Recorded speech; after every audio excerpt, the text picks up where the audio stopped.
प्रथम लागूं दो चरण को, धन्य ना छुरायो छीन। लाक तली लाल एरिया, मेरे जीव के ही जीवन।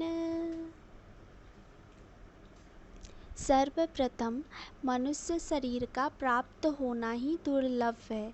यदि प्रभु कृपा से यह मिल भी जाए तो करुणाधार सन्मार्ग प्रदर्शक गुरु की प्राप्ति असंभव है।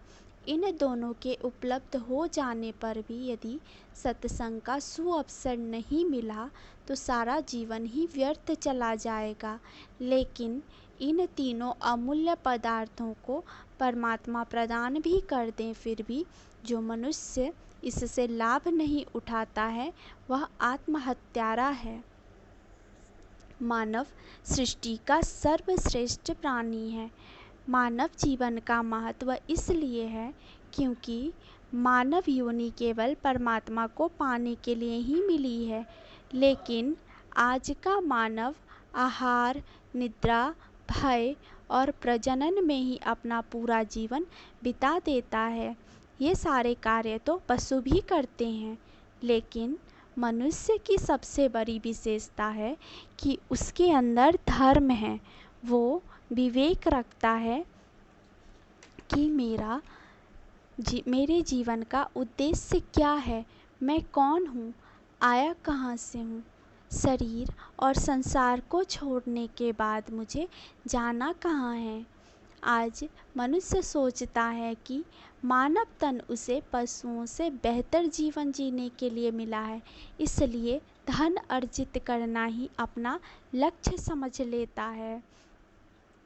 धन अर्जित करना आवश्यक है मनुष्यों की मूल आवश्यकताओं को पूर्ण करने के लिए, लेकिन जब आवश्यकताएं इच्छाएं बन जाती हैं तो धन कितना भी क्यों ना हो पर्याप्त नहीं होता, क्योंकि इच्छाएं अंतहीन हैं।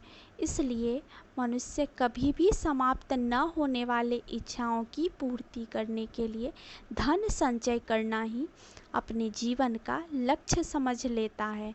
वो लोभी बन जाता है, भूल जाता है कि उसके जीवन का लक्ष्य परमात्मा को पाना है। माया ने इतना अंधा बना रखा है मनुष्य को कि वो सत्य और माया के पदार्थों में छल में अंतर ही नहीं समझ पा रहा है। माया को समझना बहुत ही आसान है। माया वो है जिसमें इंसान शरीर को आत्मा और आत्मा को शरीर समझ लेता है। शरीर को आत्मा और आत्मा को शरीर समझ लेने का मतलब क्या है? ये हम सब जानते हैं कि मरता आत्मा नहीं है, मरता है हमारा शरीर। जो इंसान माया में अंधा हो जाता है करती जा रही हैं, क्योंकि जिस समाज में स्त्रियां कमज़ोर और अज्ञानता के अंधकार में रहेंगी, उनका शोषण होगा, उस समाज का कल्याण कभी नहीं हो सकता है। क्योंकि माता ही अच्छे संस्कारों से अपने बच्चों को सींचती हैं और बच्चे देश का भविष्य हैं। और यदि माता ही अज्ञानता के अंधकार में डूबी रहेंगी तो बच्चों को क्या सीख देंगी। यजुर्वेद के प्रथम मंत्र में ही कहा गया है, यजमानस्य पशून् पाहि। यजमान के पशु गाय, बकरी आदि की सदा रक्षा करने व हिंसा न करने की बात कही गई है। अतः मनुस्मृति में बताया गया है कि जो मनुष्य मांसाहार करता है वह राक्षस व पिशाच कोटि का मनुष्य है। ब्राह्मण और अन्य मनुष्यों का भोजन तो देवताओं को दी जाने वाली गोघृत अन्न, औषधि, नाना प्रकार के फल व शाकाहारी पदार्थों की आहुतियां ही हैं। मनुष्य जैसा आहार लेता है उसकी बुद्धि वैसी ही होती है। संसार में आतंकवाद और हिंसा अधिक हो रहा है, इसके पीछे का कारण मनुष्यों की हिंसक बुद्धि और वेद शास्त्र से दूर होना ही है। मानवता का विनाश हो रहा है। अध्यात्म का ज्ञान नहीं होने के कारण मनुष्य अपने परम लक्ष्य जो परमात्मा को पाना है उससे पूरी तरह भटक चुका है। आज के समय में धर्म के बहुत सारे मत पंथ हैं, बहुत सारे धर्म प्रचारक हैं जिनके पीछे लाखों की भीड़ होती है, लेकिन सृष्टि के आरंभ में जो अध्यात्म विद्या का प्रचलन था वो आज कहीं नज़र नहीं आता। हमारे शास्त्रों में मातृदेवो भव पितृदेवो भव बोला गया है। माता और पिता देवता के सम्मान हैं।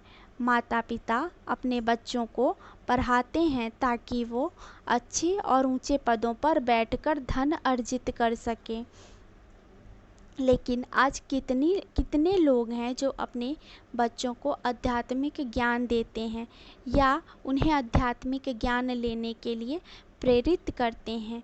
कितनी माताएं हैं जो हर रोज़ सुबह और शाम पूजा के समय अपने बच्चों को वेद शास्त्र या धर्म ग्रंथों का ज्ञान देती हैं, उन्हें उनका अर्थ समझाती हैं। आज माता पिता ही बच्चों को मांसाहार करना, शराब पीना सिखाते हैं, तो क्या आज हम बोल सकते हैं मातृदेवो भव पितृदेवो भव? और यदि भगवान ही जीव हत्या करने के लिए बोलता है तो फिर शैतान क्या करने के लिए बोलता होगा? वो अपने शरीर को अपनी पहचान समझने लगता है और अपने शरीर को सुख सुविधा देने में और अपनी इंद्रियों को तृप्त करने में ही अपना सारा जीवन बिता देता है। और इसी वजह से मनुष्य के अंदर अनेकों प्रकार का विकार पनपना शुरू हो जाता है। अपनी इंद्रियों के बस में आकर वो पाप अधर्म करने से पहले जरा सा भी कुछ नहीं सोचता। जैसे अपने जीभ के स्वाद को तृप्त करने के लिए पशुओं का मांस खाता है। एक समय था जब भारतवर्ष को विश्व गुरु कहते थे, क्योंकि उस समय भारत में मनुष्य के अंदर मानवता थी। लोग वेद शास्त्र के अनुकूल ही कार्य किया करते थे। ढूंढने पर भी एक शराब का दुकान नहीं मिलता था और ना ही कोई मांस खाता था, क्योंकि उनमें दया होती थी और दया मानवता का सर्वोच्च लक्षण है। लेकिन आज एक मनुष्य दूसरे मनुष्य से ईर्ष्या करता है, घृणा करता है, कोई अमीरी गरीबी के नाम पर तो कोई जात पात के नाम पर। जात तो कर्म से होता है, जन्म से नहीं। जन्म आधारित जाति प्रथा अस्पष्ट और निराधार कथाओं पर आधारित है। मनुस्मृति का एक वाक्य है, जन्मना जायते शूद्र संस्कारात् द्विज उच्यते। अर्थात जन्म से सभी शूद्र होते हैं और अच्छे संस्कार और कर्मों से मनुष्य विद्वान, देव व महापुरुष बनता है। आज मनुष्य के अंदर से मानवता समाप्त होता जा रहा है। अहंकार के कारण किसी को रंग रूप का अहंकार है, किसी को धन का अहंकार है, किसी को जन्म से ऊंची जाति के होने का अहंकार है, तो किसी को पुरुष होने का अहंकार है। जब मनुष्य के अंदर मानवता ही समाप्त हो जाएगी तो उसे कैसे बोध होगा कि उसे पारसमणि से भी अनमोल मानव तन किस लक्ष्य को प्राप्त करने के लिए मिला है। वैदिक काल में नारी अध्ययन अध्यापन से लेकर युद्ध क्षेत्र में भी जाती थी। जैसे कैकेयी महाराज दशरथ के साथ युद्ध में गई थी। कन्या को अपना पति स्वयं चुनने का अधिकार होता था। ऋग्वेद की ऋचाएँ यह बताती हैं, महिलाओं की विवाह एक परिपक्व उम्र में होती थी, जब वह पूरी तरह से शिक्षित हो जाती थी और उन्हें अपना पति चुनने का भी आज़ादी था। लेकिन आज विवाह के नाम पर धन का दिखावा होता है। और धन और जाति के आधार पर स्त्रियों का विवाह कराया जाता है।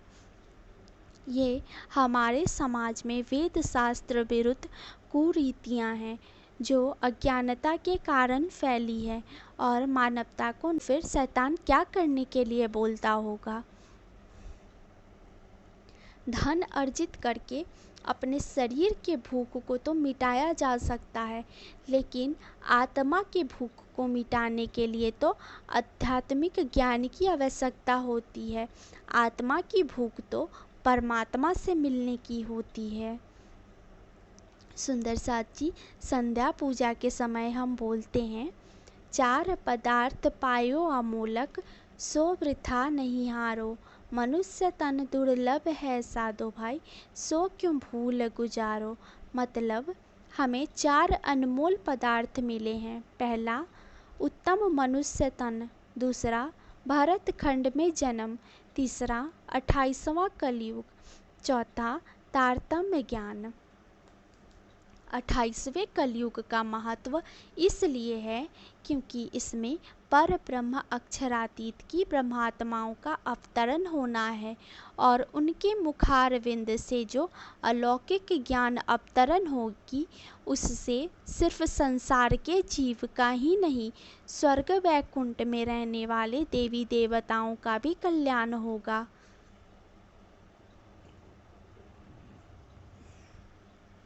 अज्ञानता के कारण मनुष्य भटक चुका है। आज मुसलमान मजहब के नाम पर आतंकवाद फैला रहे हैं, जबकि इस्लाम तो शांति का मार्ग है। हिंदू बहुदेववाद में विश्वास रखते हैं। नदी, तालाब, सूर्य, चंद्रमा, पेड़ पौधे, पत्थर आदि की पूजा करते हैं और इन्हीं में परमात्मा को ढूंढते हैं। एक सर्वशक्तिमान सच्चिदानंद परमात्मा को छोड़कर बहु देव देवियों की उपासना करते हैं और ये सब वेद शास्त्र का ज्ञान नहीं होने के कारण हो रहा है।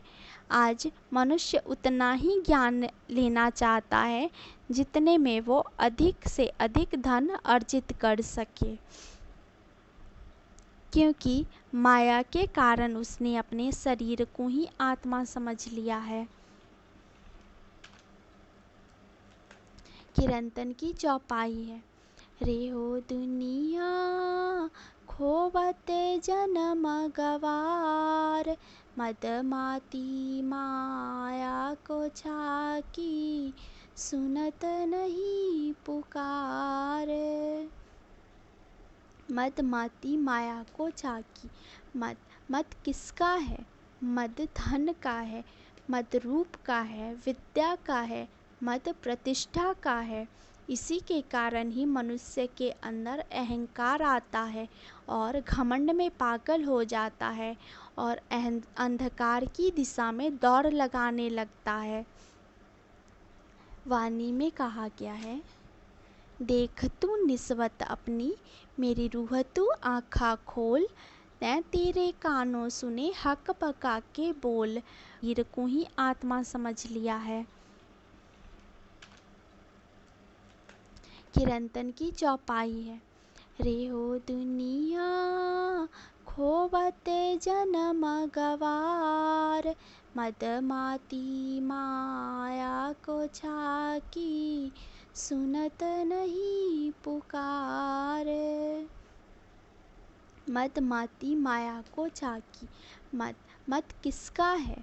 मद धन का है, मद रूप का है, विद्या का है, मद प्रतिष्ठा का है। इसी के कारण ही मनुष्य के अंदर अहंकार आता है और घमंड में पागल हो जाता है और अंधकार की दिशा में दौड़ लगाने लगता है। वाणी में कहा गया है, देख तू निस्वत अपनी, मेरी रूह तू आँखा खोल, तैं तेरे कानों सुने हक पका के बोल। कौन जीमी में तू खरी, कहाँ है तेरा वतन, नार तू कौन खसम की, दृढ़ कर कहो वचन। इन झूठी जीमी बैठाए के, देखाई हक निस्बत, मेहर करी रूहों ऊपर, देने अरस लज्जत। अनंत सुख इन वक़्त को, जो कदी आवे रूह माही, तो नींद निज असल की उड़ जावे काहू काही। नजर खेल से उतरती देखिए, त्यों अरस नजीक नजर, यों करते लैल मिटी रूहों, दिन हुआ अरस फजर। अर्थात हे मेरी आत्मा, तू अपने अंतर की आँखों को खोलकर देख, प्रियतम से अपने संबंध को पहचान ले। उनका संदेश तुझे प्राप्त हो चुका है, तू कहाँ खड़ी है। इस नश्वर संसार में अखंड परम धाम की न्यामतें तुझे मिल रही हैं, उनका भोग कर जाग जा। धीरे धीरे यही सुखों के प्रति उदासीनता आ जाएगी, तो तू परम धाम में जगकर प्रियतम के एकाकार होगी। शरीर को आत्मा समझ लेने के कारण और संसार को नश्वर न समझकर मनुष्य ने माया के पदार्थों को ही सत्य मान लिया है। छल, कपट, ईर्ष्या, द्वेष, मद मत्सर, काम, क्रोध, लोभ, मोह, अहंकार, छीना झपटी और शोषण में ही व्यस्त हैं। लेकिन इसका अंत तो अवश्य होना है, और इन कर्मों से सुख की आशा करना दुराशा है। हर मनुष्य को चिंतन करना अति आवश्यक है कि उसे ये अनमोल मानव तन सीमित समय के लिए परमात्मा को पाकर अपने आत्मा के कल्याण के लिए ही मिला है। प्रणाम।